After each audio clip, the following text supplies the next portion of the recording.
mereka, tetapi tidak dapat membunuh mereka. Namun ini sudah cukup. Pada saat domain guntur luar angkasa terbentuk, pedang kuno Banyue kembali menebas. Cahaya pedang tak berujung terbang keluar, membawa mayat boneka iblis yang tak terhitung jumlahnya. Mayat-mayat ini terbang di bawah cahaya pedang, dan mereka terus menghilang. Setiap kali pedang menebas, satu boneka iblis harus tumbang. Bahkan satu ayunan pedang bisa membunuh beberapa boneka iblis. Namun sesaat kemudian, boneka iblis itu membuka mulut dan muntah. Seketika itu energi sihir hitam disemprotkan secara instan dan menyapu ke arah Qin-Chen. Selanjutnya Qin-Chen terkejut karena energi ki iblis ini benar-benar dapat merusak jiwa manusia. Dan segera teknik terlarang jiwa surgawi digunakan untuk menahan energi iblis ini. Pada saat ini Qin-Chen hanya memiliki satu pemikiran di benaknya, dan itu adalah dia tidak boleh membiarkan boneka iblis ini memasuki benua Tianwu. Dia tidak bisa membayangkan apa akibatnya ketika boneka iblis ini memasuki benua Tianwu. Boneka iblis ini lebih gila dari ras iblis alien. Jika sekelompok boneka iblis menyerang, puncak tahap air Martel Emperor mungkin tidak dapat menahannya. Bahkan jika boneka iblis ini bisa dipenggal, itu akan menyemprotkan energi ki iblis. Oleh karena itu, Qin-Chen sepenuhnya menggunakan ilmu pedang. Pedang bergerak dengan hatinya, lampu pedang yang tak terhitung jumlahnya meledak, dan setiap cahaya pedang jatuh, boneka iblis terbunuh. Setelah Qin-Chen dipromosikan menjadi tahap akhir Martial Emperor, esensi sejatinya sangat kuat, dan kekuatan jiwanya juga sangat kuat. Kemudian ketika Qin-Chen menggunakan sutra darah iblis leluhur, dia tiba-tiba memperoleh jejak wawasan. Wawasan ini membuat Qin-Chen jatuh ke dalam pencerahan. Cahaya pedang selanjutnya telah distimulasi. Seiring waktu berjalan, semakin banyak boneka iblis di sini. Energi pedang Qin-Chen di ladang ranjau luar angkasa juga semakin kuat. Cepat, ayo lebih cepat lagi. Qin-Chen melambaikan pedang kuno Banyue dengan tangan kanannya, dan cahaya guntur menyala di tangan kirinya. Dan pedang kuno lainnya muncul. Itu adalah pedang guntur surgawi yang diperoleh Qin-Chen dari Peng Lei. Begitu pedang ini keluar, napas kilat antara langit dan bumi menjadi lebih berat. Qin-Chen memegang pedang di kedua tangannya. Kedua pedang itu menyatu dan kekuatan yang meledak menjadi semakin menakutkan. Pada saat ini kucing hitam besar dan Lao Yuan di sampingnya benar-benar konyol. Pada awalnya Lao Yuan menembak dan membunuh boneka iblis ini. Tetapi sekarang Lao Yuan telah benar-benar berhenti, hanya menatap kosong ke depan. Mereka melihat pedang yang tak terhitung jumlahnya. Cahaya guntur dan boneka iblis yang tak terhitung jumlahnya bercampur menjadi satu dan tidak jelas siapa yang lebih unggul. Anak ini dalam keadaan gila lagi, kata kucing hitam besar itu. Lao Yuan mengangguk. Dia juga merasakan hal yang sama. Saat ini semua boneka iblis telah tertarik oleh Qin-Chen. Dia dan kucing hitam besar hanya bisa menonton dari pinggir. Dan Qin-Chen bahkan tidak membutuhkan mereka untuk mengambil tindakan sama sekali. Lao Yuan secara alami senang. Adapun kucing hitam besar itu, dia sudah duduk di atas kepala Lao Yuan dan menguap dengan nyaman. Bukannya mereka tidak ingin membantu Qin-Chen, akan tetapi mereka dapat melihat bahwa Qin-Chen telah sepenuhnya terintegrasi ke dalam pertempuran saat ini. Meskipun pertempuran seperti itu merupakan ujian dan konsumsi baginya, itu juga merupakan pertumbuhan bagi Qin-Chen. Menjalani pertempuran hidup dan mati, itu hanya baik, tapi tidak buruk.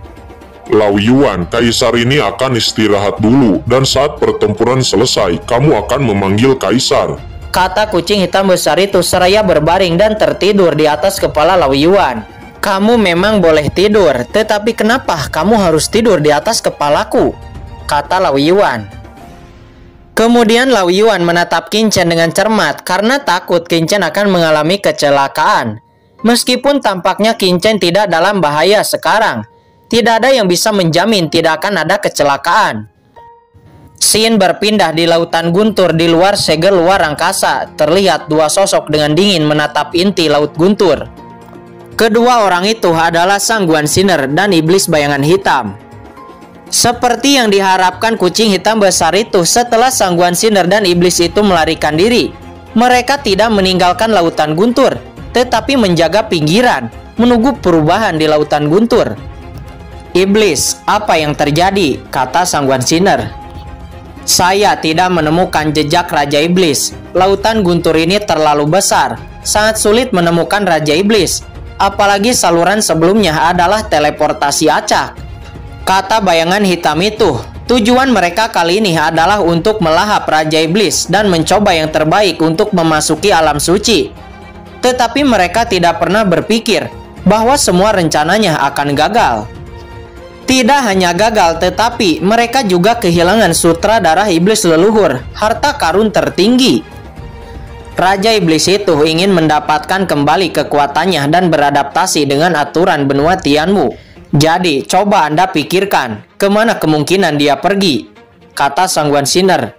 Dia berkata sambil berpikir, "Jika kamu berkata seperti itu, hanya ada sedikit tempat di mana Raja Iblis bisa pergi. Itu kemungkinan adalah alam rahasia iblis surgawi." "Alam rahasia iblis surgawi?" kata Sangguan Sinner. Dia menoleh dan melihat. Ya, itu adalah salah satu medan perang utama antara ras alien dan ras manusia.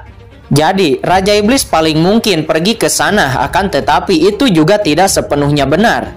Karena alam rahasia iblis surgawi terlalu jauh dari sini. Dia juga ada kemungkinan bisa pergi ke alam Yukuno, kata bayangan hitam. "Jadi, tunggu apa lagi?" Mata Sangguan Sinner dingin. "Anda segera memberitahu semua master ras iblis alien di bawah komando Anda dan pergi ke berbagai medan perang untuk menanyakan tentang Raja Iblis. Jika dia benar-benar masuk ke alam rahasia, pasti akan ada pergerakan," kata Sangguan Sinner.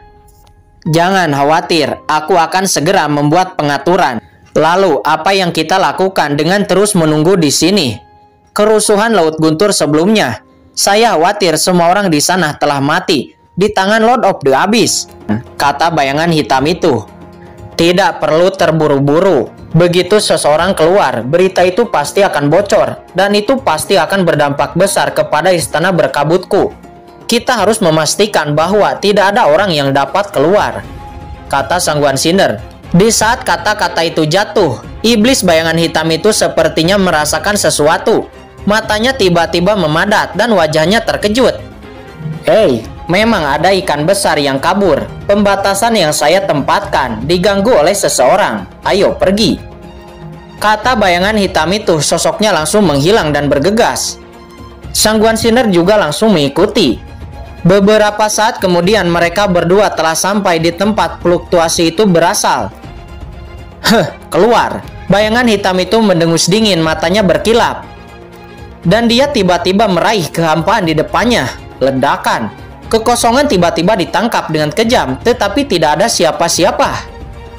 "Apa?" Bayangan hitam itu terkejut. Rasa krisis yang kuat tiba-tiba menyerang dari belakang, dan kekuatan yang menakutkan mengalir keluar. Sangat berani. Bayangan hitam itu sangat marah. Dia berbalik dan menjerit. Tubuhnya berubah menjadi awan asap, halus dan ringan, dan dia menembak dengan telapak tangannya. Meledak, sebuah kekuatan yang mengerikan menyerang, dan bayangan hitam itu hanya merasakan bahwa energi sihir dalam tubuhnya melonjak, dan jejak kekuatan sihir khusus yang aneh mengalir ke dalam tubuhnya. Itu benar-benar mencabik-cabik tubuhnya. Sosok yang menyerangnya itu ternyata adalah seorang wanita dengan sarung tangan hitam di telapak tangannya.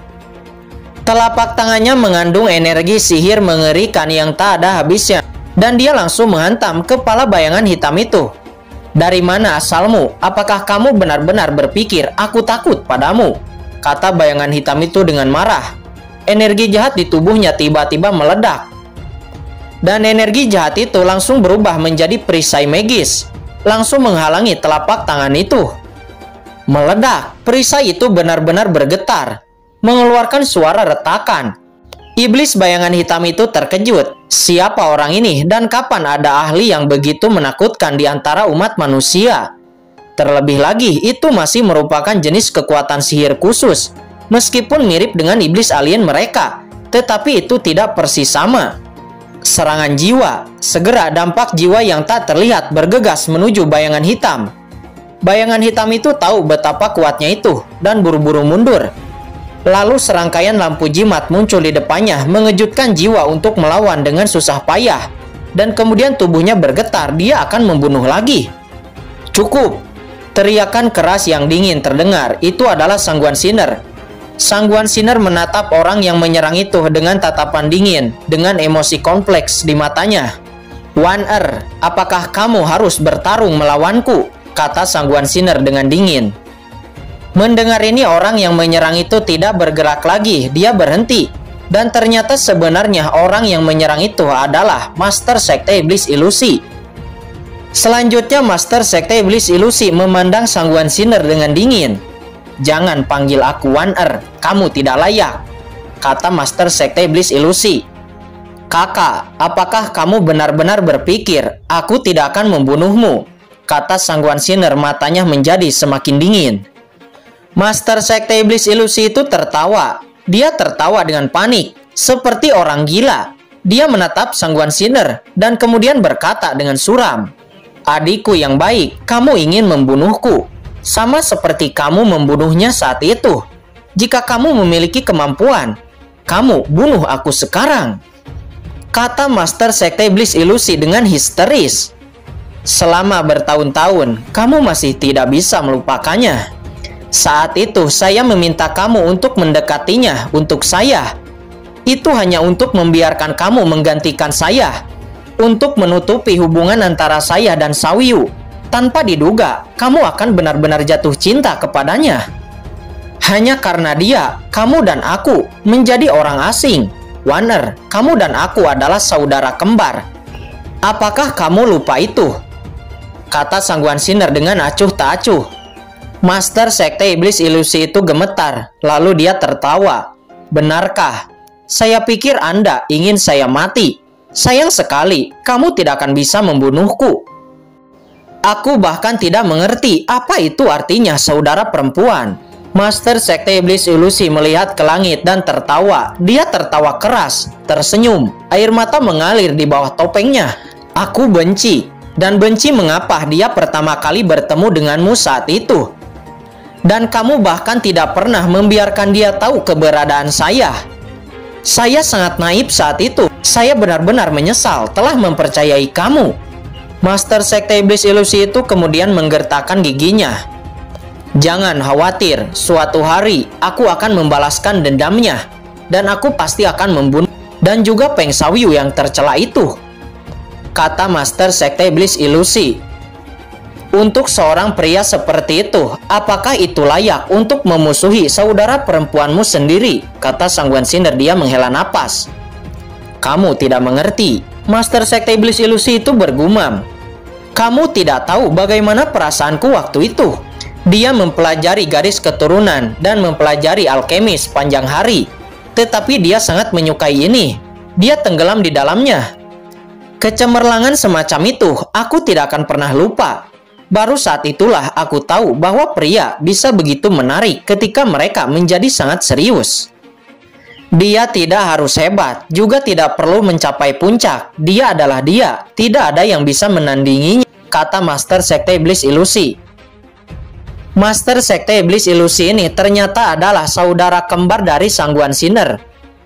Dan namanya adalah Sangguan Wan-er. Tapi bagaimanapun juga dia hanyalah orang yang tidak berguna. Tidak peduli seberapa mulia statusnya, bakat alkemis, bakat garis keturunan, dan yang lainnya. Tetapi dia tidak berguna.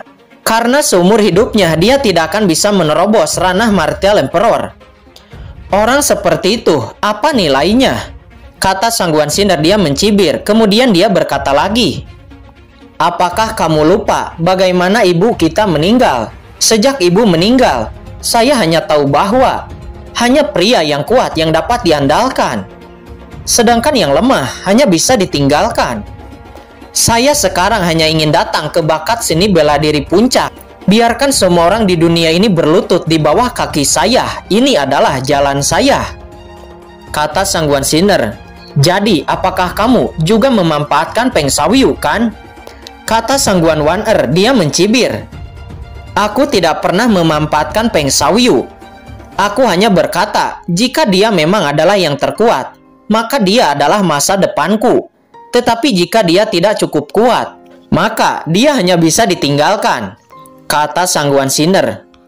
Kamu hanyalah pelacur yang melakukan segala kemungkinan, kata Master Sekte Iblis Ilusi. Apakah salah jika wanita mengejar pria yang lebih kuat? Apakah salah jika wanita ingin hidup lebih baik? Tapi kamu untuk pria yang tidak layak untuk cintamu. Kamu bahkan menjadikan dirimu seperti ini. Jangan konyol, Wan-er, dengan penampilanmu, dengan bakatmu, kamu pantas mendapatkan yang lebih baik, kata Sangguan Sinner. Diam. Master Sekte Iblis Ilusi atau Sangguan Wan-er itu meraung dan langsung merobek topeng di wajahnya, dan kemudian dia tertawa dengan histeris. Wajahku, ini wajahku. Melihat itu hati Sangguan Sinner bergetar hebat. Master Sekte Iblis Ilusi yang berdaulat di depannya memiliki bekas luka yang tak terhitung jumlahnya di wajahnya. Bekas luka yang tebal membuat wajahnya seperti iblis. Bekas luka itu sangat menakutkan, menjalar di seluruh wajah seperti iblis. Kamu, bagaimana kamu menjadi seperti ini? Kata Sangguan Sinner. Master Sekte Iblis Ilusi itu memakai topengnya lagi. Matanya tenang, dan dia kemudian berkata dengan acuh tak acuh. Tentu saja, ini karena kamu. Saudariku yang baik, apa yang kamu lakukan membuatku sakit. Jadi aku tidak ingin melihat wajahku sendiri yang mirip denganmu. Aku tidak ingin memiliki wajah yang sama denganmu. Dan juga kebetulan aku berkultivasi dengan batu hati ajaib. Dan itu dapat merusak penampilanku. Jadi aku mengikuti arus dan melakukannya. Aku telah melakukan banyak hal hanya untuk satu tujuan, dan itu adalah untuk membunuhmu. Namun sepertinya tidak mungkin melakukannya hari ini. Adikku yang baik, kamu benar-benar mampu berkolusi dengan Peng Xiaoyu saat itu. Dan sekarang kamu berkolusi lagi dengan iblis alien. Tapi jangan khawatir, saya akan menerobos ke alam suci sebelum Anda. Dan pada saat itu akan menjadi tanggal kematianmu. Aku akan membunuhmu secara pribadi dan memberi penghormatan kepada jiwanya yang telah meninggal, kata Master Sekte Iblis Ilusi. Saat kata-kata itu jatuh, Master Sekte Iblis Ilusi tertawa dan pergi. Kemudian sosoknya dengan cepat menghilang di lautan guntur yang tak berujung ini. Tuan penguasa istana, apakah kita tidak akan mengejarnya? Kata bayangan hitam itu. Tidak perlu, kata Sangguan Sinner. Dia menggelengkan kepalanya dan kemudian mencibir. Kakakku hanya mengandalkan batu hati iblis untuk mencapai ranahnya saat ini. Dia bahkan membuat dirinya seperti hantu. Kita tidak akan bisa mengejarnya, kata Sangguan Sinner. Tapi, akankah dia... Bayangan hitam itu mengerutkan kening, baru saja hendak mengatakan sesuatu, tetapi wajahnya tiba-tiba berubah. Karena dia mendapati bahwa ada sesuatu yang telah melarikan diri lagi. Mungkinkah seseorang telah melarikan diri lagi? Apa? Ini adalah napas iblis alienmu, kata Sangguan Sinner. Yang sudah melarikan diri lagi ternyata adalah iblis api merah dan Molly, yang menggunakan botol setan penelan langit untuk pergi dari sana. Kemudian keduanya memberi tugas. Bayangan hitam iblis itu akan mengikuti jejak iblis api merah dan Molly. Sedangkan Sangguan Sinner dia akan pergi ke kota Tianlei untuk menyelidiki Orde Hitam. Itu karena Pukian Kun terkait dengan Orde Hitam. Maka Sangguan Sinner akan pergi ke Orde Hitam. Dia ingin menemukan beberapa petunjuk di Orde Hitam. Lalu, bagaimana dengan Sangguan Gupeng? Kata bayangan hitam itu dengan mengerutkan kening. Sangat jelas bahwa Sangguan Gupeng adalah bibi dari Sangguan Sinner. Dan dia masih ada di dalam segel warangkasa ini. Mata Sangguan Sinner acuh tak acuh. Jika dia bisa bertahan, itu akan baik-baik saja. Tetapi jika dia tidak bisa bertahan, akan sia-sia bagiku untuk tinggal di sini. Untuk rencana saat ini, kita harus bertindak cepat. Jika kita membiarkan pasukan besar bereaksi terlebih dahulu, saya takut istana berkabut akan jatuh ke dalam masalah, kata Sangguan Sinner. Ketika suara itu jatuh, sosok Sangguan Sinner langsung bergetar. Dan dia sudah bergegas menuju kota Tianlei dan menghilang seketika dari sana. Wanita ini benar-benar kejam, kata bayangan hitam itu setelah Sangguan Sinner pergi dari sana. Bayangan hitam itu menggelengkan kepalanya. Bahkan bibinya sendiri dia tidak peduli. Karakter seperti ini, itu lebih buruk daripada iblis. Yah, mari kita lihat siapa yang telah melarikan diri sebelumnya. kata bayangan hitam itu, dan dia langsung menghilang dari sana.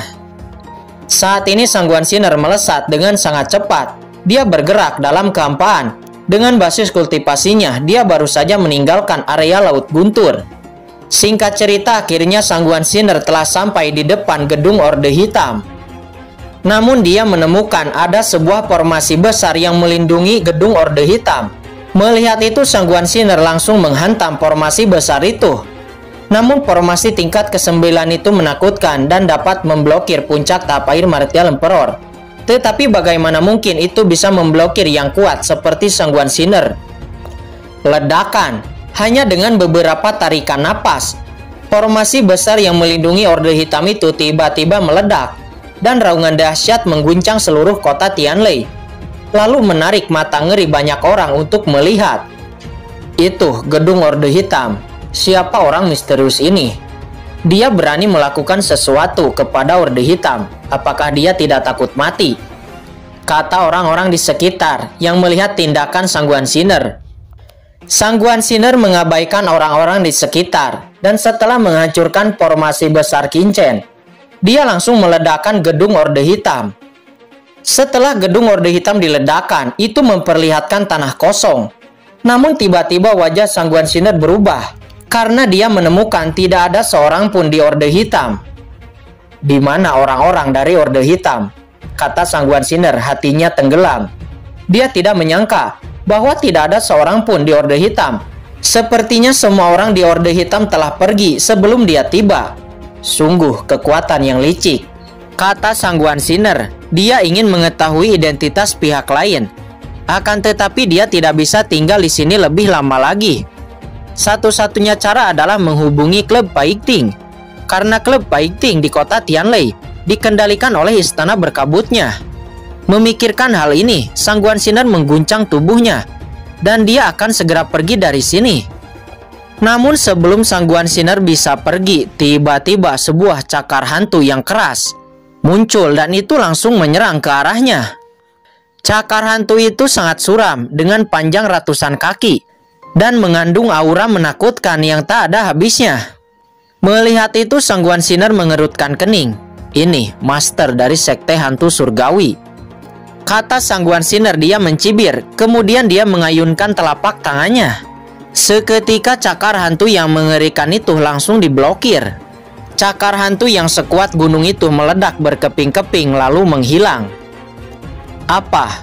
Orang yang menyerang itu terkejut dan tubuhnya bergetar hebat. Orang yang menyerang ini ternyata adalah wakil kepala dari sekte hantu surgawi. Dia bernama Xinglan. Cakar hantunya sangat kuat. Di bawah cakarnya itu, bahkan puncak Tapair Martial Emperor akan terluka. Tetapi orang misterius di depannya dengan mudah memblokirnya. Hal itu membuatnya terkejut. Orang ini jelas merupakan seorang master dari kekuatan besar di daratan. Di bawah kengerian di hatinya, sebuah gulungan gambar gelap tiba-tiba muncul di tangan Xinglan. Gulungan itu langsung dilempar ke udara. Seketika itu hantu-hantu yang tak terhitung jumlahnya melolong dan langsung bergegas menuju Sangguan Sinner. 1000 hantu. Sangguan Sinner mencibir. Karena kamu mencari kematian, kamu tidak bisa menyalahkan kaisar ini, kata Sangguan Sinner. Seketika napas dalam tubuhnya melonjak. Sangguan Sinner baru saja akan mulai. Namun dia melirik kekosongan di kejauhan. Matanya tiba-tiba memadat. Dan di kejauhan, beberapa aura yang sangat menakutkan mendekat dengan sangat cepat. Meskipun aura ini tidak sebaik miliknya, mereka juga sangat menakutkan. Mereka jelas berada di level yang setara dengan leluhur keluarga Long Batian, master sekte hantu surgawi, patriark dari keluarga Chang'e Xiao, dan patriark dari keluarga Teng. Tanpa diduga, orang-orang ini datang ke sini. Dan memang benar, daya tarik kristal suci itu luar biasa. Penguasa istana ini belum sembuh sekarang, jadi aku tidak bisa tinggal lebih lama di sini, kata Sangguan Sinner. Memikirkan hal ini, Sangguan Sinner naik ke langit dan pergi dengan cepat. Mau pergi tidak semudah itu, kata Xinglan. Dia menyeringai. Dia juga merasakan aura master sekte dan yang lainnya. Dan dia kemudian mendesak 10.000 hantu. Segera, hantu-hantu yang tak terhitung jumlahnya membungkus Sangguan Sinner. Terbungkus 10.000 hantu kaisar, jangan berpikir untuk pergi dari sini, kata Xinglan. Dia tertawa terbahak-bahak. Wan Gu itu adalah harta dari sekte hantu surgawi dengan kekuatan tak terbatas. Bahkan jika puncak tahap air Martial Emperor dibungkus, dia hanya bisa menunggu untuk mati. Namun sebelum dia tertawa, wajahnya berubah drastis dan dia melihat orang di depannya yang terbungkus mengeluarkan kekuatan horor yang menyapu. Seketika hantu-hantu yang tak terhitung jumlahnya menghilang dan sosok itu meluncur keluar dalam sekejap, melintas ke dalam kehampaan dan menghilang tanpa jejak. Apa? Xinglan terkejut. Dia mengalami serangan balik dan langsung menyemburkan seteguk darah. Di bawah pukulan Sangguan Sinner, 1/4 dari 10.000 hantunya langsung dibombardir dan dibunuh. Dia langsung menderita kerugian yang sangat besar. Dan pada saat Sangguan Sinner menghilang, wush, beberapa sosok tiba-tiba keluar dari kehampaan dan langsung datang ke sisi Bin Xinglan. Bin Xinglan, di mana orang itu? Kata salah satu pria yang mengenakan jubah hitam. Pria ini memiliki wajah kurus dengan satu mata berwarna hitam tanpa berwarna putih dan satu mata berwarna putih tanpa berwarna hitam. Ini adalah sepasang mata Yin dan Yang. Pria ini adalah master sekte dari sekte hantu surgawi. Dia bernama Gui Yanluo. Di samping Gui Yanluo ada dua orang. Dua orang ini adalah leluhur dari keluarga Xiao dan keluarga Teng. Apa? Melarikan diri? Tatapan semua orang tercekik dan mereka menunjukkan keterkejutan. Bin Xinglan adalah wakil master dari sekte hantu surgawi. Dia merupakan puncak tahap akhir Martial Emperor, sosok nomor 2 dari sekte hantu surgawi. Dan dia juga memiliki harta karun seperti 10.000 hantu. Tetapi orang itu masih bisa melarikan diri. Mungkinkah orang sebelumnya sebenarnya adalah leluhur dari kekuatan tertinggi tertentu di daratan? Sosok Gui Yanluo berkedip dan datang ke tempat Sangguan Sinner melarikan diri sebelumnya. Mata Yin dan Yang-nya langsung berputar, seolah-olah dia bisa melihat masa lalu dan masa depan. Bagaimana, saudara Gui? Apakah Anda menemukan sesuatu? Kemana perginya orang itu? Leluhur keluarga Xiao dan leluhur keluarga Teng melangkah maju dan bertanya dengan suara yang dalam. Pihak lain telah menutupi rahasianya, dan master sekte ini sama sekali tidak dapat mendeteksi asal-usul orang ini. Dan tidak ada jejak yang tersisa. Kata Gui Yanluo, dia berhenti mencari dan berkata dengan kaget. Apa? Bagaimana ini mungkin? Leluhur keluarga Xiao dan keluarga Teng terkejut, lalu mengerutkan kening kemudian berkata, Kakak Gui, apakah kamu menyembunyikan sesuatu dari kami? Mendengar ini Gui Yanluo berkata dengan marah, jika keduanya tidak percaya kepada master sekte ini, maka keduanya bisa melihatnya sendiri. Kemudian leluhur dari keluarga Xiao dan keluarga Teng itu perlahan maju dan mencari jejak pihak lain. Akan tetapi seperti yang dikatakan Gui Yanluo, jelas bahwa mereka baru saja mengalami pertempuran yang mencengkangan di sini. Tetapi selain napas Bin Xinglan, keduanya bahkan tidak menemukan apapun. Keduanya menghirup udara dingin dan berbagai pikiran terus berjatuhan di hati mereka. Pihak lain ada di sini untuk Orde Hitam. Ayo, pergi ke Orde Hitam. Kemudian beberapa orang dengan cepat bergegas ke Orde Hitam. Tetapi seperti Sangguan Sinner, mereka tidak menemukan petunjuk sedikit pun. Sepertinya kota guntur ini semakin menarik. Scene berpindah pada saat ini di markas klub fighting. Yuan Tianhuan, wakil ketua klub fighting, sedang berlatih, bersila. Dan tiba-tiba sesosok muncul di depannya entah dari mana. Dalam keterkejutan dan kemarahan, Yuan Tianhuan akan memarahi. Namun setelah melihat wajah pihak lain, dia buru-buru membungkuk dan memberi hormat kemudian berkata, Bawahan telah melihat penguasa istana, kata Yuan Tianhuan setelah dia membawa Sangguan Sinner dan yang lainnya ke segel luar angkasa. Dia sendiri tidak memasuki segel luar angkasa, akan tetapi dia kembali ke markas klub fighting. Penguasa istana ini akan memberimu tugas untuk memusatkan semua kekuatanmu untuk menyelidiki asal-muasal Orde Hitam. Ingat, jangan membuat keributan besar, tetapi selidiki secara diam-diam. Begitu ada berita, Anda harus memberitahu penguasa istana ini sesegera mungkin, kata Sang Guan Xiner. Dia memberi perintah secara langsung. Menyelidiki Orde Hitam, Yuan Tianhuan terkejut. Meskipun dia tidak mengerti mengapa Sang Guan Xiner memberikan perintah ini kepadanya. Dia segera mengambilnya dan kemudian berkata dengan hormat, "Tuan istana, mengapa kamu kembali sendirian? Wu Yong sudah mati. Mulai hari ini, kamu akan menjadi presiden klub Baikting," kata Sang Guan Xiner seraya mengangkat tangannya. Seketika sebuah cincin penyimpanan jatuh ke tangan Yuan Tianhuan. "Ini beberapa sumber pelatihan yang ditinggalkan oleh penguasa istana ini untukmu. Dengan sumber daya ini, kamu dapat mencapai tingkat kultivasi yang lebih tinggi. Jika kamu punya sesuatu, kamu bisa memanggil penguasa istana ini," kata Sang Guan Xiner. Setelah Sang Guan Xiner selesai berbicara, dia mengguncang sosoknya dan menghilang. Apa? Pemimpin telah meninggal. Lalu, apa yang terjadi di dalam segel luar angkasa itu? Bagaimana dengan para pemimpin dari Sky Scanner dan pasukan lainnya? Kata Yuan Tianhuan, hatinya bergetar. Dia memiliki terlalu banyak pertanyaan untuk ditanyakan kepada Sang Guan Xiner. Akan tetapi Sang Guan Xiner tidak memberinya kesempatan untuk bertanya. Jadi dia menekan keraguan di dalam hatinya. "Apakah sekarang saya adalah presiden klub Baikting?" Hahaha. Yuan Tianhuan merasakan banyak harta di cincin penyimpanannya dan sangat bersemangat, sehingga dia tidak bisa menahan tawa ke langit. Pada saat ini di tempat lain, di mansion, tidak jauh dari Orde Hitam, seorang lelaki tua kembali perlahan memasuki mansion, menutup pintu dengan hati-hati, dan dengan cepat datang ke ruang rahasia di mansion. "Bagaimana kabarmu?" Begitu lelaki tua itu masuk, seseorang di ruang rahasia menyambutnya. Itu adalah budak hitam dan pria tua Dabei. Seluruh tubuh mereka penuh dengan aura yang kuat, sangat menakutkan. Selama ketidakhadiran Qin, baik budak hitam atau pria tua Dabei, keduanya telah membuat terobosan dan memasuki ranah Martial Emperor. Itu adalah karena buah aturan dan buah Dao.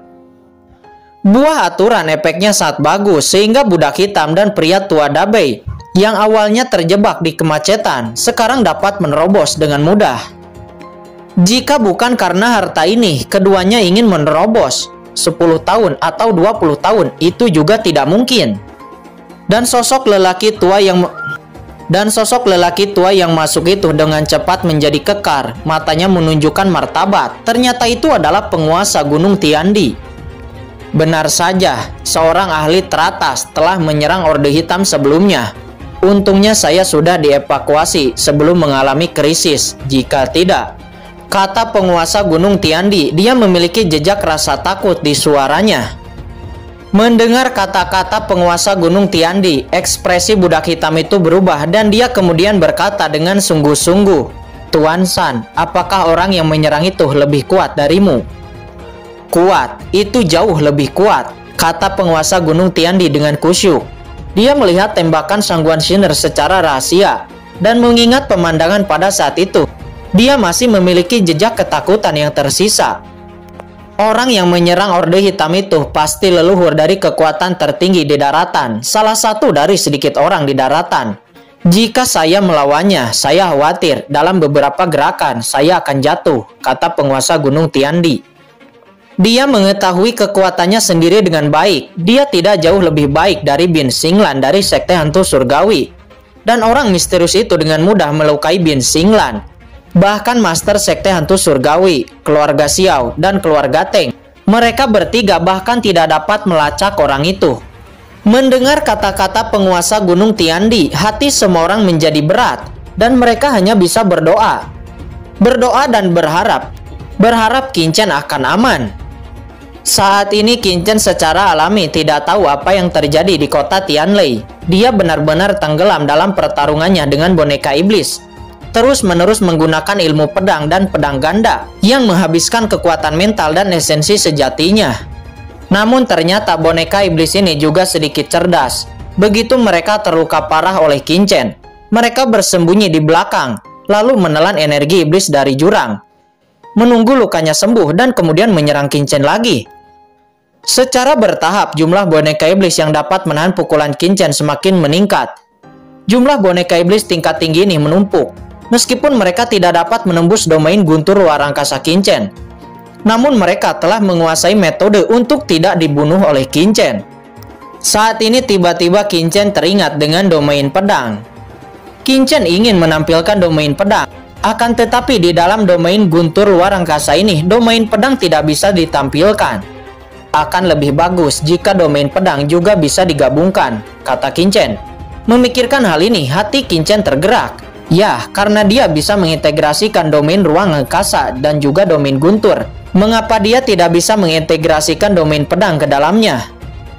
Karena begitu domain pedang diintegrasikan ke dalamnya, dan ketiga area itu digabungkan, kekuatan yang terbentuk pasti tidak akan sesederhana yang terlihat. Kombinasi domain ruang angkasa dan domain guntur sudah memiliki kekuatan semacam ini. Jika ketiga domain digabungkan, kekuatan yang meledak pasti akan meningkat berkali-kali lipat. Meskipun Qin Chen tidak tahu apakah ada master yang telah menggabungkan tiga domain di dunia ini, dan Qin Chen belum pernah melihat atau mendengarnya. Akan tetapi Qin Chen tidak percaya bahwa orang lain tidak dapat melakukannya, dan dia juga tidak dapat melakukannya. Memikirkan hal ini, Qin Chen segera memaksa domain pedang untuk diintegrasikan ke dalam domain guntur luar angkasanya. Pada awalnya, segera setelah domain pedang terbentuk, domain guntur luar angkasanya membuat ledakan dan keduanya membatalkan satu sama lain. Dan kekuatannya bahkan lebih lemah daripada awalnya. Tidak bisakah itu berhasil, kata Qin Chen. Tidak, pasti ada jalan. Qin Chen kemudian mengingat kembali perasaannya sebelumnya ketika dia menggabungkan domain guntur dan domain ruang. Banyak pikiran tiba-tiba muncul di benaknya dan matanya menjadi lebih cerah. Dan dia mulai terus mencoba lagi. Tidak, itu tidak akan berhasil. Hampir. Apa, metode ini juga tidak berhasil? Seiring dengan upaya Qin Chen berulang kali, domain pedang dan domain guntur luar angkasa terus digabungkan. Akan tetapi itu terus gagal. Hal ini membuat Qin Chen hampir dikelilingi oleh boneka iblis. Akan tetapi dia menghindar dan dengan cepat bereaksi. Namun Qin Chen tidak berhenti berusaha meskipun dia dapat terus menggunakan domain guntur luar angkasa. Namun Qin Chen tidak berhenti berusaha meskipun dia terus gagal. Tetapi dia terus mencoba dan mencoba. Saat ini di sisi lain, awalnya Lao Yuan memandang Qin Chen dengan santai. Akan tetapi sekarang dua bola matanya terbuka lebar. Manusia benar-benar aneh. Ada cara yang sederhana, tetapi mereka malah mengambil resiko, kata Lao Yuan. Inilah mengapa manusia bisa mendominasi dunia ini, kata kucing hitam besar itu. Kucing hitam besar itu tidak tahu kapan dia bangun. Dia sudah berdiri di atas kepala Lao Yuan, melihat Qin Chen bertarung melawan boneka iblis itu dan matanya berkedip. Dikabarkan bahwa ras manusia ternyata adalah ras terlemah di dunia. Tetapi mereka dapat mempertahankan benuanya dan berjuang mempertaruhkan nyawanya sendiri. Kucing hitam besar itu berkata dengan emosi. Mungkin ini adalah jiwa manusia yang manusiawi. Kemanusiaan, gumam Lao Yuan. Jelas dia tidak memahami apa yang dikatakan kucing hitam besar itu. Saat ini Qin Chen yang terus berusaha dengan susah payah. Pada akhirnya dia berhasil menggabungkan ketiga domain itu. Wow, tiba-tiba bidang baru muncul.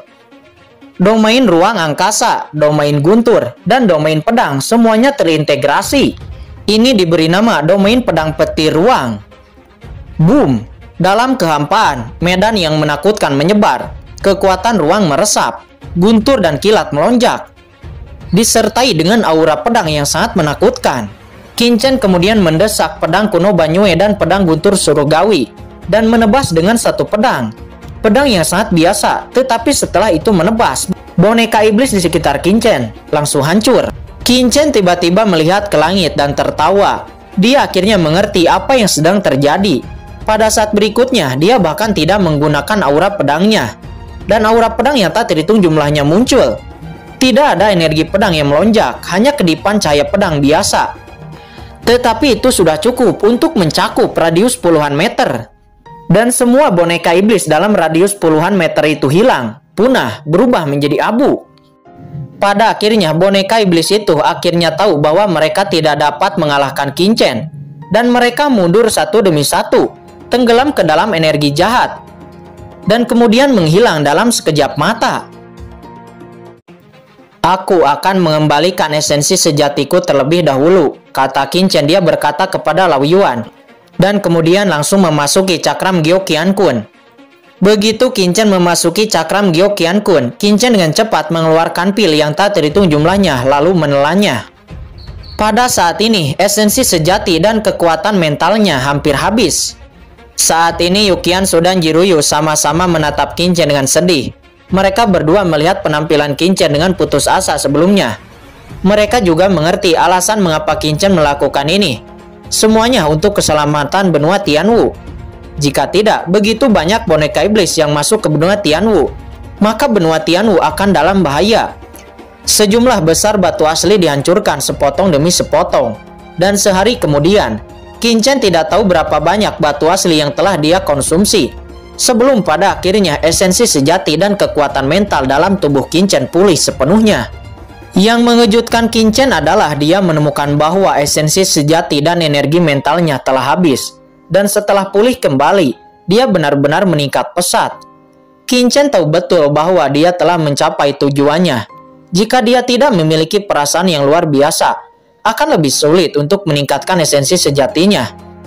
Bahkan saat ini Pu Qiankun terkejut, dan terobosan kultivasi Qin-Chen begitu cepat, sehingga jauh di luar imajinasinya.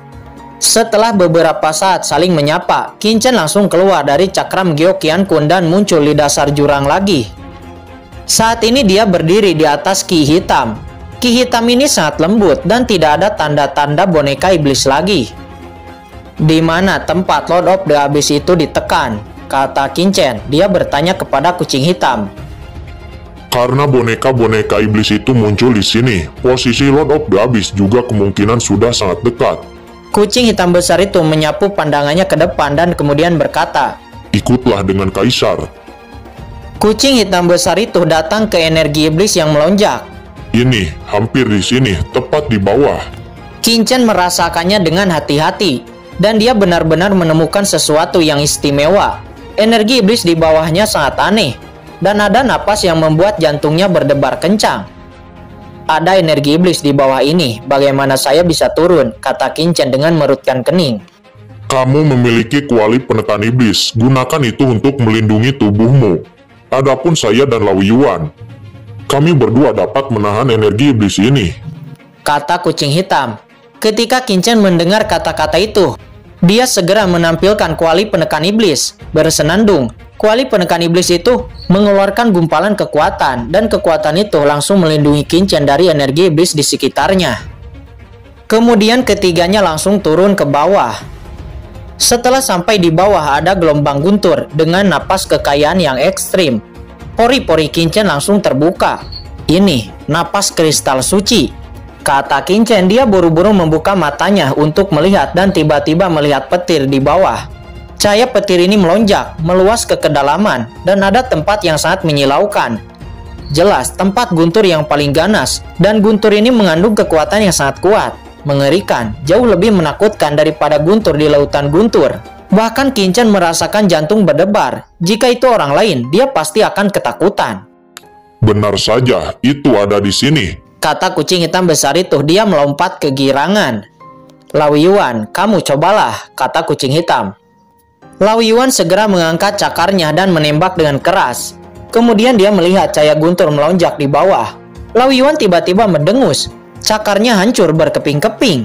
Di sini ada kekuatan guntur yang sangat kuat. Saya tidak bisa bergerak sama sekali, kata Lao Yuan berkata dengan sedikit takjub. Wajahnya jelek. Jelas dia sudah terluka oleh pukulan sebelumnya. Nah Qin-Chen, kamu sedang berlatih aturan guntur. Sekarang kamu cobalah, kata kucing hitam besar itu seraya menatap Qin-Chen. Sial, kenapa kamu tidak melakukannya sendiri? Kata Qin-Chen dengan penuh garis hitam di wajahnya. Apakah kucing hitam besar ini terlalu tidak bisa diandalkan? Bahkan Lao Yuan terluka, bagaimana dengan dirinya? Kamu memiliki garis keturunan guntur. Dengan pemahamanmu tentang aturan guntur, kamu tidak akan apa-apa, kata kucing hitam besar itu. Qin-Chen terdiam. Tetapi dia sendiri juga sangat ingin tahu tentang tempat guntur di bawah ini. Dan dalam guntur ini tampaknya tidak hanya ada kekuatan guntur, tetapi juga ruang khusus dengan aura kristal suci yang tidak dapat dijelaskan, yang membuat Qin Chen juga penuh rasa ingin tahu. Qin Chen kemudian mengeluarkan pedang kuno Banyue dan menebas. Cahaya pedang melonjak, memunculkan banyak cahaya guntur. Tetapi tampaknya karena Qin Chen sendiri telah memasukkan kekuatan guntur ke dalam cahaya pedang itu. Cahaya pedang itu justru menyapu guntur di bawah, bukannya langsung dibombardir seperti Lao Yuan. Ledakan itu menimbulkan reaksi balik. Hanya raungan tumpul yang terdengar. Cahaya pedang itu seperti menabrak sesuatu yang tidak bisa dijelaskan. Ketika cahaya guntur menghilang, seberkas cahaya besar tiba-tiba muncul di kehampaan tempat Laut Guntur berada. Dan di dalam seberkas cahaya ini, ada segel luar angkasa yang sangat besar. Dan di sekitar segel luar angkasa ini, masih ada potongan-potongan kristal suci, tersusun rapat. Itu adalah formasi segel yang telah dilihat Qin Chen dan yang lainnya di luar segel luar angkasa. Ternyata kristal suci yang kita lihat sebelumnya semuanya nyata. Kata Qin Chen, dia menarik napas dalam-dalam. Dia selalu berpikir bahwa kristal suci yang dia lihat di luar segel luar angkasa hanyalah fata morgana yang dibuat oleh Lord of the Abyss untuk menarik semua orang. Tetapi pada saat ini Qin Chen menyadari bahwa semua kristal suci yang mereka lihat adalah nyata. Berapa banyak kristal suci yang ada di sini? Hati Qin Chen bergetar. Sekilas itu padat dan setiap kristal suci memancarkan cahaya berkabut. Jika kristal suci ini dapat diperolehnya, seberapa jauh tingkat kultivasinya akan meningkat. Pada saat itu, selama tidak ada master alam suci yang muncul, dia akan menjadi orang pertama di benua Tianwu. Akan tetapi pada saat ini kucing hitam besar di samping tidak fokus kepada kristal suci, tetapi dia menatap bola cahaya samar di tengah deretan kristal suci. Wajahnya sangat aneh, sepertinya dia sangat bingung. Ada apa dengan kucing hitam besar itu? Kata Qin Chen, dia terkejut. Pandangan Qin Chen kemudian terfokus kepada bola lampu yang dilihat oleh kucing hitam besar itu. Ini jelas merupakan harta karun teratas, gumam Qin Chen. Kucing hitam besar, apa sebenarnya bola lampu ini? Kata Qin Chen, dia tidak bisa menahan diri untuk bertanya. Ini adalah harta karun spasial, tetapi tampaknya berbeda dari apa yang awalnya diketahui oleh kaisar ini. Kata kucing hitam besar itu. Apakah kamu tahu apa ini? Mata Qin Chen berkilat. Apa yang sebenarnya diketahui kucing hitam ini? Dia tiba-tiba bereaksi. Kucing hitam besar itu sangat aktif membawanya ke sini. Mungkinkah dia tidak membawanya untuk menemukan tubuh Lord of the Abyss, tetapi untuk menemukan harta karun ini? Kucing hitam besar, apakah kamu sengaja membawa kami ke sini? Tubuh Lord of the Abyss itu sebenarnya tidak ada di sini sama sekali. Kata Qin Chen, dia tidak bisa menahan diri untuk bertanya. Apa? Baru pada saat itulah kucing hitam besar bereaksi dan kemudian berkata, Bagaimana pendapatmu tentang kaisar? Ya, kaisar memang sudah lama menebak di sini. Tetapi tubuh Lord of the Abyss itu memang ada di sini. Jika kaisar tidak salah, bagian aneh dari lautan guntur yang disegel ini adalah segel yang menekan tubuh Lord of the Abyss itu. Dan Lord of the Abyss itu telah ditekan di bawah segel ini. Anak Qin Chen, kamu adalah seorang master formasi. Coba kamu pecahkan formasi segel ini. Kata kucing hitam besar itu. Apa? Lord of the Abyss benar-benar ada di sini. Jika aku membuka segel ini, Lord of the Abyss itu tidak akan dilepaskan, kan? Kata Qin Chen. Jangan khawatir, Lord of the Abyss itu tidak akan bisa dengan mudah keluar. Selain itu, kaisar hanya ingin Anda mencoba memecahkan permukaan segel ini. Kaisar hanya ingin melihat bola cahaya itu sebenarnya adalah harta apa. Kata kucing hitam besar itu dengan suara yang sedikit tidak sabar. Qin Chen tenang, dia percaya bahwa kucing hitam besar itu tidak akan membohonginya tentang hal sebesar ini. Dan sejak dia menemukan kristal suci, dia tidak dapat melewatkan kesempatan ini. Begitu dia melewatkannya, dia khawatir akan menyesal. Qin Chen menarik napas dalam-dalam. Sekarang Raja Iblis telah melarikan diri. Dunia luar pasti penuh dengan bahaya. Meskipun basis kultivasinya saat ini tidak lemah, masih agak berat ketika dia memikirkan identitas lawannya adalah Raja Iblis.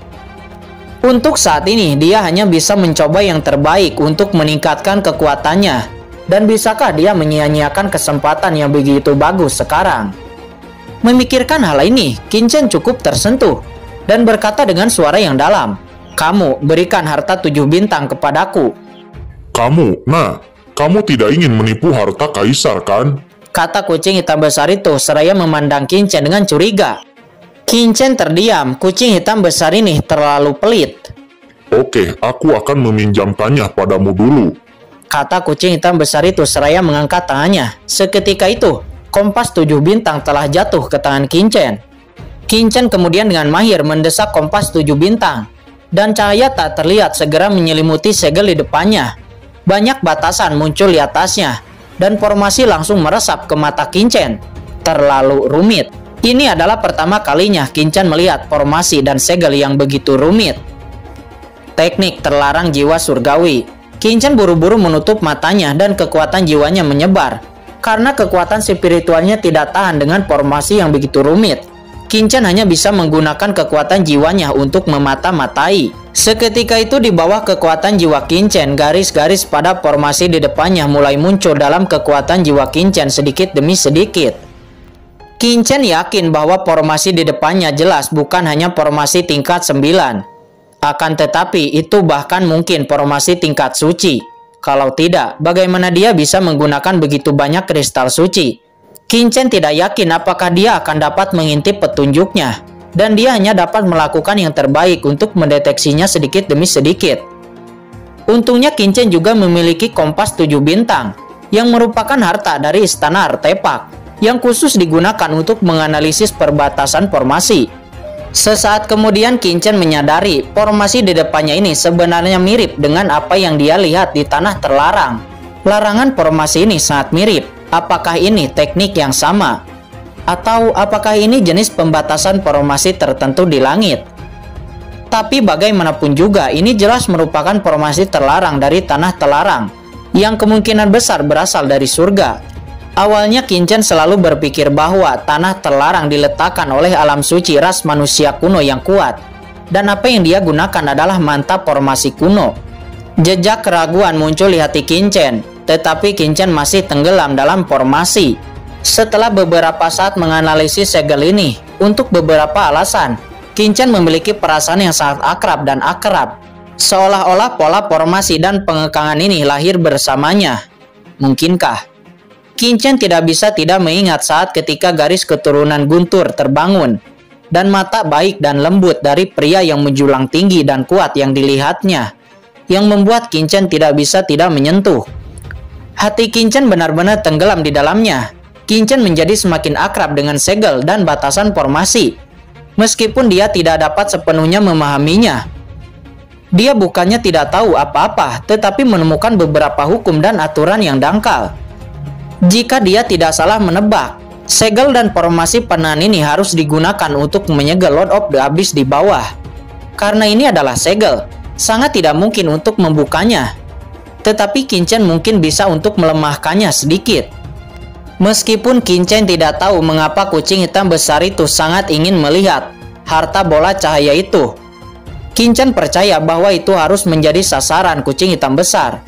Adapun untuk menghancurkan segel ini, Qin Chen tidak akan pernah melakukannya. Segel ini jelas digunakan untuk menyegel Lord of the Abyss.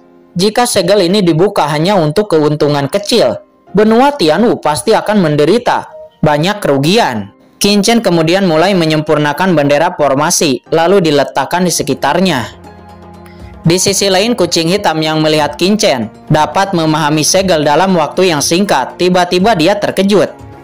Anak ini bakatnya sangat luar biasa. Jika dia tumbuh seperti ini, maka... Gumam kucing hitam besar itu dengan cahaya yang tak bisa dijelaskan berkedip di matanya. Aku akan mulai, kata Qin Chen. Di saat bendera formasinya dan arai Tiankong Wanjuan telah siap digunakan. Ini bukan pertama kalinya Qin Chen membuka segel. Dia tahu bahwa jika metode membuka segel itu salah, itu pasti akan menimbulkan serangan balik dari segel itu sendiri. Begitu kekuatan segel di bawah memicu serangan balik, saya khawatir baik dia ataupun Lao Yuan tidak akan dapat bertahan. Lao Yuan, kucing hitam besar, silahkan kalian pergi ke dalam cakram Gyo Qian Kun, kata Qin Chen. Jika dia menghadapi bahaya, dia juga akan segera memasuki cakram Gyeokyeon-kun. Lao Yuan dan kucing hitam besar itu juga tahu betapa hebatnya serangan balik itu, dan mereka berdua dengan cepat memasuki cakram Gyeokyeon-kun. Qin Chen menarik napas dalam-dalam dan mulai mendesak arai Tiankong Wanjuan. Tiba-tiba sederet cahaya berkabut dipancarkan dari arai Tiankong Wanjuan, dan itu langsung mengaktifkan bendera formasi. Bendera formasi diaktifkan satu persatu dan ada serangkaian kekuatan cahaya yang mengerikan yang langsung menembus medan.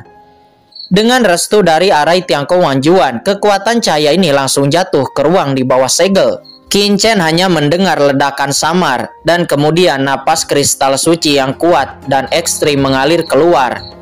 Dan pada saat yang sama ada rasa krisis yang kuat. Tidak baik. Qin Chen terkejut dan tanpa berpikir terlalu banyak, dia langsung memasuki cakram Gyeokyeon-kun. Boom! Tiba-tiba fluktuasi spasial yang kuat menyapu, dan kemudian bendera formasi Qin Chen segera mengeluarkan suara berderit dan hampir meledak. Qin Chen terkejut, dia segera tahu bahwa formasi besar yang dia atur tidak dapat menghentikan kekuatan penyegelan. Jika formasi yang dia atur rusak, pekerjaannya selama beberapa hari sebelumnya akan sia-sia.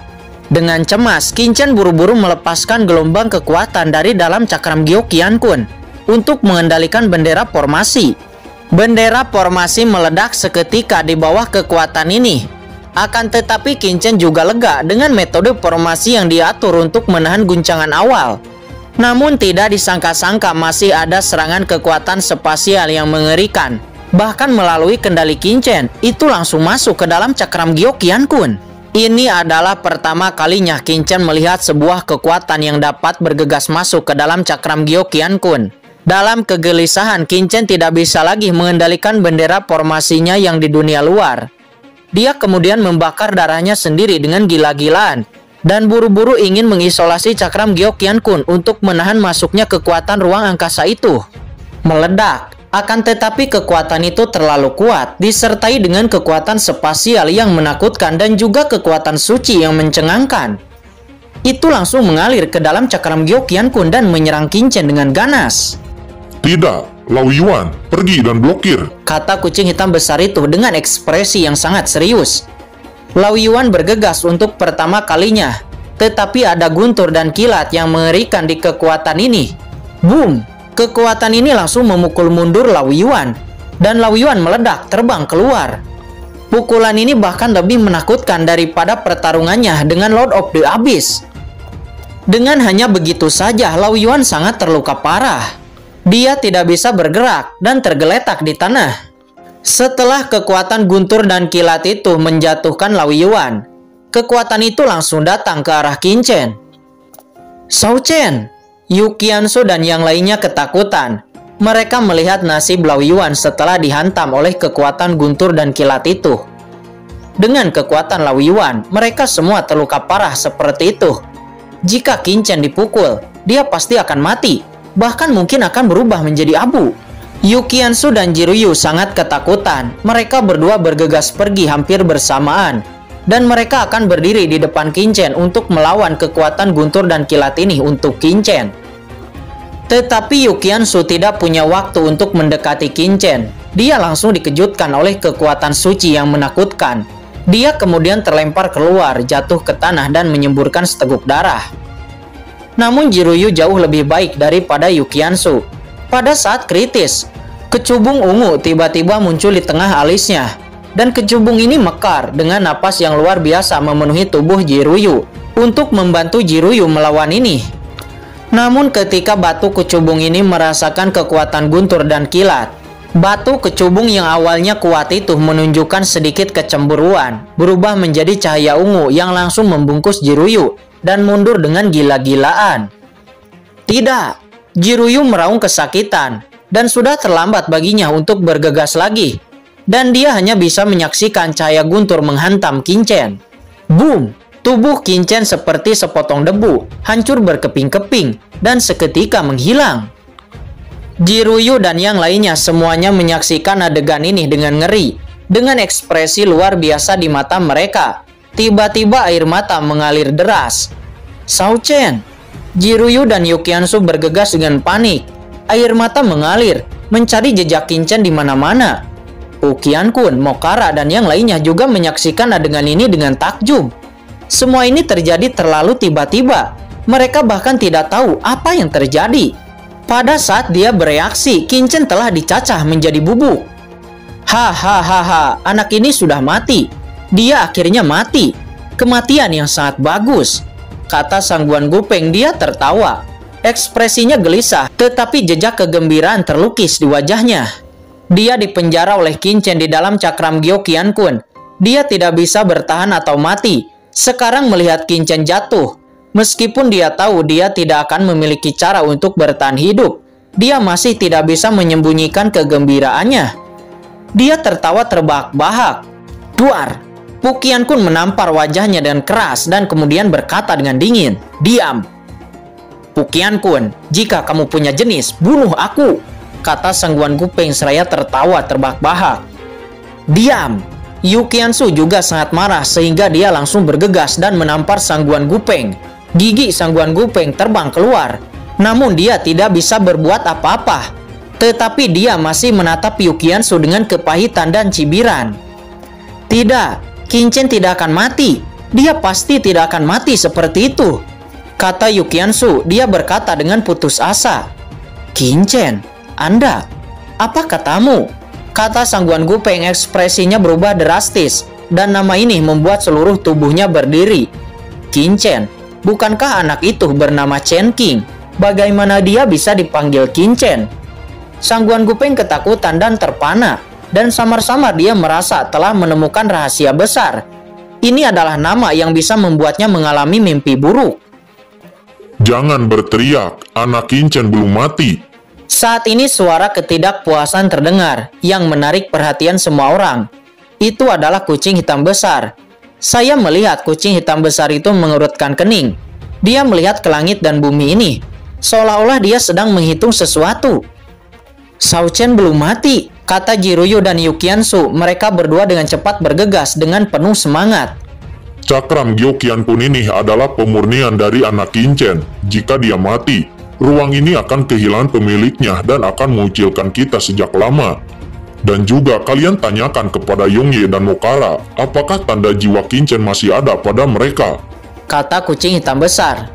"Tuan belum mati, aku bisa merasakan dia belum mati," kata skeleton cabang. Dia berkata dengan tergesa-gesa. Saat suara itu jatuh, mereka merasakan cahaya guntur tiba-tiba muncul di ruang ini. Setelah sekejap, itu jatuh tidak jauh dan secara bertahap memadat menjadi bentuk manusia. Itu adalah Qin Chen.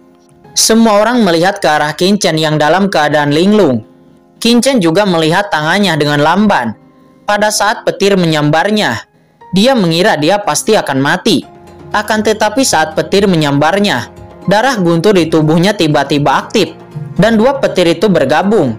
Dia merasa bahwa tubuhnya tampak terintegrasi ke sudut manapun dari cakram Gyo Qiankun. Sebuah pikiran melintas di benaknya, dan dia ingin muncul kembali. Jadi dia muncul lagi.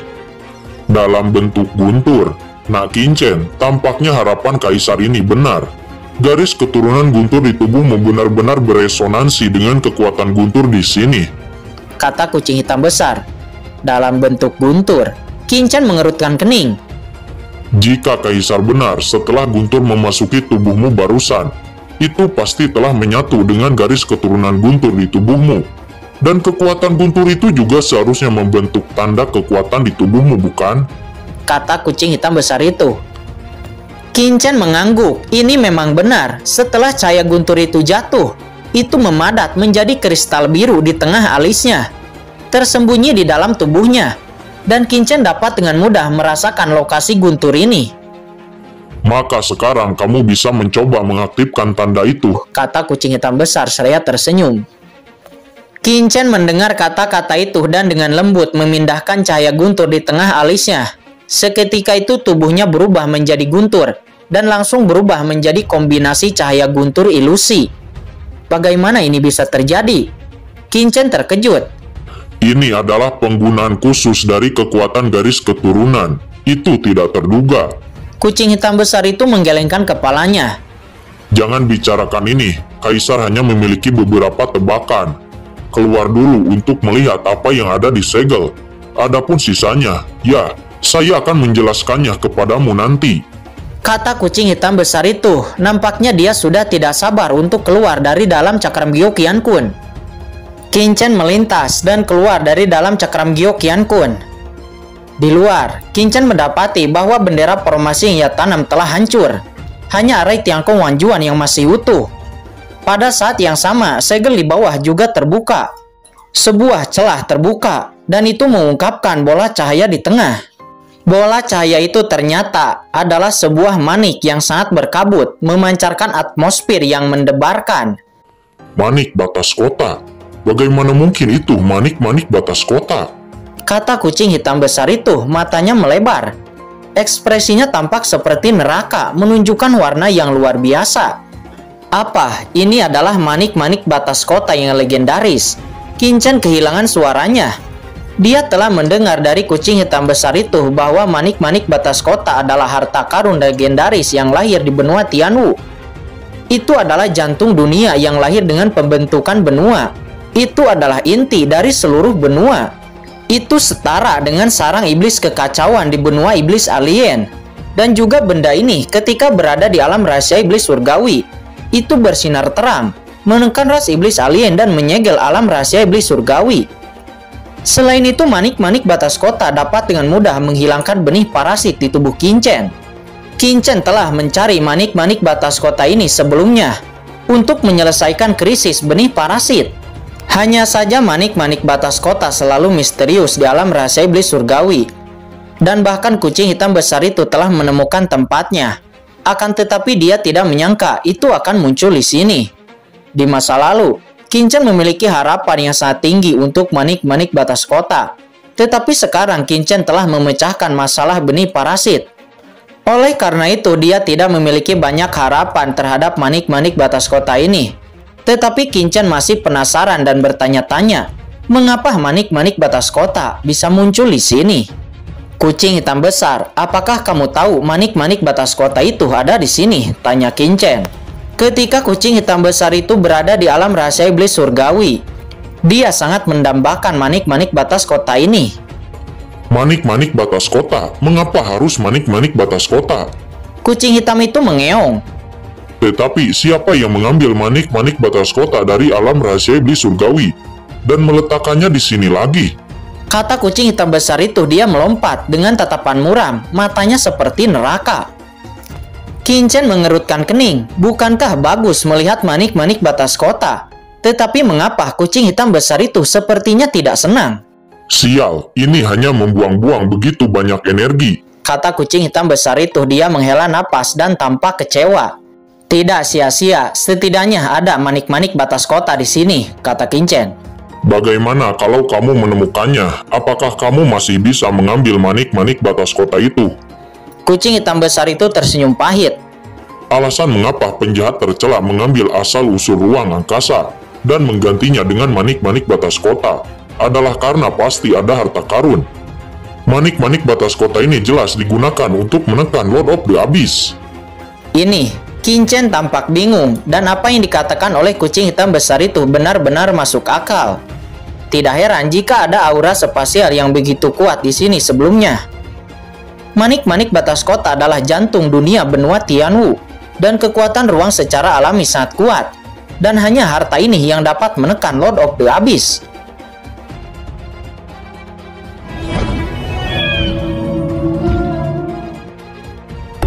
Oke guys, sudah dulu ya. Jangan lupa subrek biar lanjut terus ceritanya. Bagi yang sudah subrek, mudah-mudahan dimudahkan rezekinya. Mimin undur diri. See you next and goodbye.